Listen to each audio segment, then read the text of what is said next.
പ്രിയമുള്ള റബ്ബർ കർഷകരെ, അതുപോലെ തേനീച്ച കർഷകർക്ക് ഉപകാരപ്പെടുന്ന ഒരു വീഡിയോ ആണ്.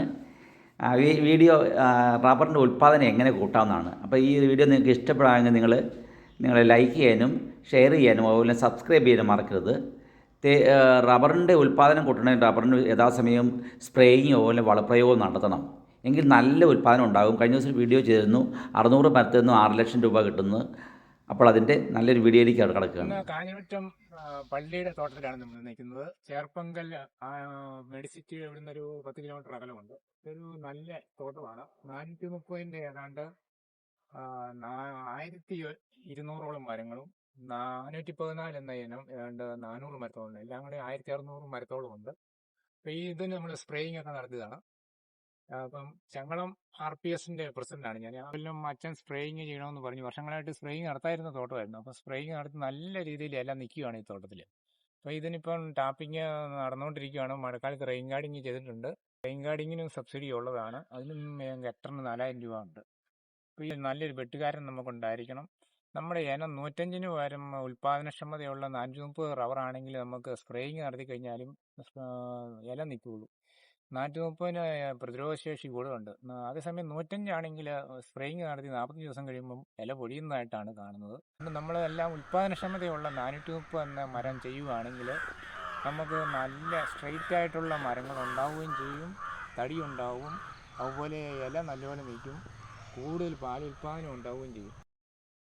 സിബി നമ്മുടെ ഈ കാഞ്ഞിരമറ്റം പള്ളിയുടെ റബ്ബർ തോട്ടം വെട്ടുന്ന ഒരാളാണ്. ഇപ്പം സിബി തന്നെയാണ് 1500ഓളം റബ്ബറുകൾ വെട്ടിക്കൊണ്ടിരിക്കുന്നത്. അപ്പം ഇതിപ്പോ എത്ര വർഷമായി ഇത് ഇപ്പം വെട്ടി തുടങ്ങിയിട്ട്? ഇത് നടക്കിട്ട് 2 വർഷം. 2 വർഷത്തോളമായി. അപ്പൊ ഇതിനിപ്പോ എങ്ങനെയുണ്ട് ഇപ്പൊ പാല്? സ്പ്രേയിങ് ചെയ്തില്ലേലും പാല് നല്ലപോലെ ഉണ്ടല്ലേ? അപ്പൊ അപ്പുറത്തെ തോട്ടം എല്ലാം സ്പ്രേയിങ് നടത്തി കൂടുതൽ പാലുണ്ട്, ഇതിനെക്കാട്ടും കൂടുതൽ പാലുണ്ട്. അതൊക്കെ ചിരട്ടയൊക്കെ നിറഞ്ഞൊഴുകുന്നുണ്ട്. ഇതിപ്പോ 900 ചിരട്ട വെച്ചിരിക്കുന്നത് അല്ലേ? ഇപ്പൊ ഈ അവിടുത്തെ റബ്ബർ വെട്ടാൻ വേണ്ടി എത്ര കൊല്ലമായതാ? താഴത്തെ 5 കൊല്ലമായതാ. അപ്പൊ അത് ഈ തുരിശടിച്ചതും സ്പ്രേ ചെയ്തതും സ്പ്രേ ചെയ്യാത്തതായിട്ട് ഒത്തിരി വ്യത്യാസം പാലിന്റെ അളവിൽ തോന്നുന്നുണ്ടോ? ഉണ്ടല്ലേ? ഇതിപ്പം 10-20 വെട്ടായോ ഇപ്പം? വെട്ടായല്ലേ? അപ്പം ഇത് സിബി ഇങ്ങനെ നല്ല പാൽ രീതി വെട്ടിക്കൊണ്ടിരിക്കുവാണ്. അപ്പൊ ഇത് ഇന്നത്തെ ഈ ബ്ലോക്ക് സ്പ്രേയിങ് നടത്താത്ത തോട്ടം ഇപ്പൊ തന്നെ വെട്ടി തീരുവാണ്. ഇപ്പൊ തന്നെ ഏതാണ്ട് വെട്ടി തീരും. ഇപ്പൊ ഞങ്ങള് താഴോട്ട് അടുത്ത തോട്ടത്തിലേക്ക് പോവുകയാണ്. കാഞ്ഞിരമറ്റം പള്ളിയുടെ ട്രസ്റ്റിമാനാണ് ഇവർ രണ്ടുപേരും. ഇത് മാത്യു പ്ലാത്ര. ഇദ്ദേഹം സ്വന്തമായിട്ട് തോട്ടം ഉള്ളതാണ്. 1500ഓളം മരങ്ങളുണ്ട്. 105, 430, 414 എല്ലാ റബ്ബറും ഉണ്ട്. എല്ലാ വർഷവും സ്പ്രേയിങ് ഒക്കെ നടത്തി റബ്ബറിൽ കാര്യമായ അറിവുള്ള ആളാണ്. അപ്പം ഈ പ്രാവശ്യം ട്രസ്റ്റി ആയിട്ട് ചുമതലയേറ്റപ്പോൾ അച്ഛനോട് പറഞ്ഞ് ഇത് സ്പ്രേയിങ് നടത്തുകയുണ്ടായി. അപ്പോൾ ആ സ്പ്രേയിങ് നടത്തിയതിന്റെ ഭാഗങ്ങളാണ് നമ്മൾ ഇവിടെ തോട്ടത്തിന്റെ അതിൻ്റെതായ മെച്ചം നമ്മൾ തോട്ടത്തിലൂടെ നിന്ന് തന്നെ കാണിച്ചു തരികയാണ്. ഇത് വേറൊരു ട്രസ്റ്റി തങ്കച്ചനാണ്. തങ്കച്ചന് ഇവര് 4 പേരാണ് ഉള്ളത്. ഇപ്പൊ ഇവരാണ് ഈ തോട്ടത്തിന്റെ കൂടുതൽ കാര്യങ്ങൾ നോക്കി നടത്തുന്നത്. അപ്പൊ നമുക്ക് ഇവരോട് തന്നെ നമുക്ക് നേരിട്ട് കാര്യങ്ങൾ ചോദിക്കാം. നമുക്ക് ഈ സ്പ്രേയിങ് നടത്താനായിട്ട് അച്ഛനോട് പറഞ്ഞ അച്ഛൻ എന്താണ് പറഞ്ഞത്? കുഴപ്പമില്ലെങ്കിൽ ചെയ്തോളാൻ പറഞ്ഞു. അപ്പൊ അങ്ങനെ വന്നപ്പോഴത്തേനും ഈ നമുക്ക് ഇപ്പൊ സ്പ്രേയിങ് നടത്തിയിട്ട് ഇതിനൊപ്പം പാലുൽപാദനം കഴിഞ്ഞ വർഷത്തിലും കൂടുതലായിട്ട് എത്ര ശതമാനം കൂടുതൽ കാണിക്കുന്നുണ്ട്? ഒരു 30% കൂടുതലുണ്ട്. 30% കൂടുതലുണ്ട്. ഇപ്പൊ നമുക്ക് ഈ സ്പ്രേയിങ് നടത്തിയ തോട്ടത്തിൽ ഇന്ന് തന്നെയായിട്ട് നമുക്ക് എത്ര വെട്ട് കിട്ടിയിട്ടുണ്ട്? 50 വെട്ട് കിട്ടിയിട്ടുണ്ടായിരിക്കും. ഇപ്പൊ എത്ര വീപ്പ ഉൽപാദനം നമുക്ക് ലാറ്റസ് അല്ലേ? എത്ര വീപ്പയോളം ഇപ്പൊ നമുക്ക് കിട്ടിയിട്ടുണ്ടായിരിക്കും? ഇത് 430 തന്നെ 400 മരമുണ്ട്. അപ്പൊ ഈ പ്ലോട്ടിൽ നിന്ന് തന്നെ എത്ര വീപ്പ് കിട്ടി? അപ്പൊ ഈ തോട്ടത്തിൽ നിന്ന് തന്നെ 400 മരത്തിൽ നിന്ന് ഇപ്പൊ തന്നെ 26 വീപ്പ് കിട്ടി. ഇനി നമുക്ക് ഏതാണ്ട് ഒരു ജനുവരി 30 അല്ലെ ഫെബ്രുവരി 15 വരെ വെട്ട് കിട്ടും. അതുപോലെയുള്ള ഇല നിപ്പുണ്ട്. ഇലയ്ക്കൊന്നും യാതൊരുവിധ തകരാറും ഇല്ല. അപ്പം ഇപ്പം ഇനി നമുക്കൊരു 15 വെട്ടൂടെ എന്നാണെങ്കിലും കിട്ടിയല്ലേ? അപ്പം നമുക്കൊരു 10 വീപ്പ് എന്നാണെങ്കിലും കിട്ടുമല്ലോ. 10 കിട്ടാൻ സാധ്യത. 8 വീപ്പ് എങ്ങനെ കിട്ടും. അപ്പം നമുക്ക് റെയിൻ ഗാർഡിങ് നമ്മള് മഴക്കാലത്ത് മുമ്പ് തന്നെ ചെയ്തില്ലായിരുന്നു.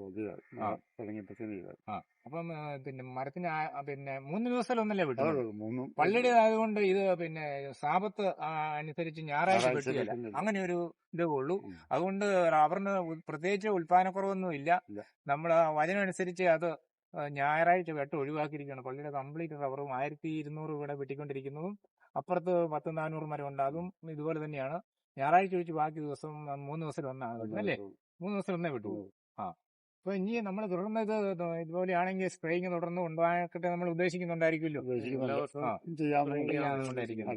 നമുക്ക് ഈ സ്പ്രേയിങ് നടത്തിയതിന്റെ പൈസ നമുക്ക് ഈ വെട്ടി കഴിയുമ്പോൾ എത്ര ദിവസം കൊണ്ട് നമുക്ക് തിരിച്ചു കിട്ടുമായിരിക്കും?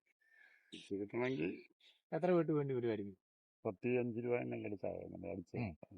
ഒരു 3 വീപ്പോ 3 വാറിൽ കൊടുക്കുമ്പോഴത്തേക്കും നമുക്ക് ആ പൈസ തിരിച്ചു കിട്ടത്തില്ലേ? കിട്ടും. അപ്പം ബാക്കി നമുക്ക് അതിന്റെ ഉൽപാദനക്ഷമത വെച്ച് നോക്കുമ്പോൾ നമുക്കത് നഷ്ടമായിട്ട് വരത്തില്ല. നഷ്ടം വരും. നഷ്ടം വരത്തില്ല. സ്പ്രേയിങ് ചെയ്യുന്നതുകൊണ്ട് നഷ്ടം ഒരിക്കലും വരാറില്ല. നമുക്ക് യഥാർത്ഥ ഈ റബ്ബർ നമുക്കൊരു നഷ്ടം ആണോ എന്ന് പറയാൻ പറ്റും? നഷ്ടമെന്ന് പറയാൻ പറ്റത്തില്ല. പിന്നെ ഇന്നത്തെ ജീവിത ചെലവ് വെച്ച് നോക്കുമ്പോ അവരെ ഇച്ചിരി കിട്ടണം. ആണ് അതിന്റെ അകത്ത് ജീവിത സാഹചര്യങ്ങളും ചെലവുകളും കൂടിപ്പോയി.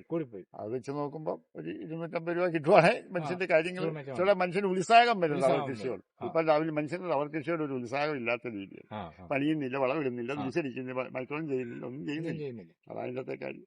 അപ്പൊ ഉത്പാദനം കുറയും. അതനുസരിച്ച് ഉത്പാദനം കുറയും. 250 രൂപ കിട്ടുകയും നല്ല രീതിയിൽ വെട്ടി നടക്കുകയും ചെയ്യുകയാണെങ്കിൽ ഇച്ചിരൂടെ ആദായം വരും, കൂടുതൽ ലാഭത്തിലും മനുഷ്യന് ഉത്സാഹം വരും. ഉണ്ടെങ്കിൽ മനുഷ്യന് ഉത്സാഹം വരും. അതുപോലെ വീടിലായാലും സ്പ്രേയിങ് ആണെങ്കിലും ബാക്കി കാര്യങ്ങളൊക്കെ ചെയ്യുന്നു. അതുകൊണ്ട് ഇപ്പം അതാണ് ഇതിന്റെ മെയിൻ കാരണം. മനുഷ്യൻ കണക്ക് കൂട്ടുമ്പം ഇതൊന്നും ചെയ്യാതെ വെട്ടുകാരെ കൊണ്ട് വെട്ടി ചെയ്യുമ്പോൾ മുതലാകുന്നില്ല. സ്പ്രേയിങ് നടക്കുന്നില്ല, വളവിടിയിലില്ല. നമുക്ക് ഈ വിലയിൽ പോലും നല്ല രീതിയിൽ ചെയ്ത് കഴിഞ്ഞാൽ 4 രൂപയാണ് നമുക്ക് നഷ്ടമൊന്നും വരത്തില്ല. നഷ്ടമാണെന്ന് വെറുതെ നമ്മൾ പറയുന്നതല്ലാതെ ഇത് യഥാർത്ഥ ചെയ്യാത്തതുകൊണ്ടാണ് കൊണ്ടാണ്, നമ്മുടെ പോരായി കൊണ്ട് മാത്രം വരുന്നതാണ്. മനുഷ്യന് ഉത്സാഹമില്ല. ഇതുകൊണ്ടേ മനുഷ്യന് ഏത് കാര്യത്തിനാണ് ഉത്സാഹം വരും. ഇതിപ്പോ ഇത് തന്നെ ഈ മരങ്ങൾ വളരെ ഭംഗിയായിട്ട് തന്നെയാണ് നിൽക്കുന്നത്. നല്ല രീതിയിൽ ലൈനായിട്ടെല്ലാം ക്രമീകരിച്ച് വളയെല്ലാം വെട്ടി ടാപ്പർക്ക് വേണ്ട എല്ലാ സൗകര്യവും ഇത് ചെയ്തു കൊടുക്കുന്നുണ്ട്.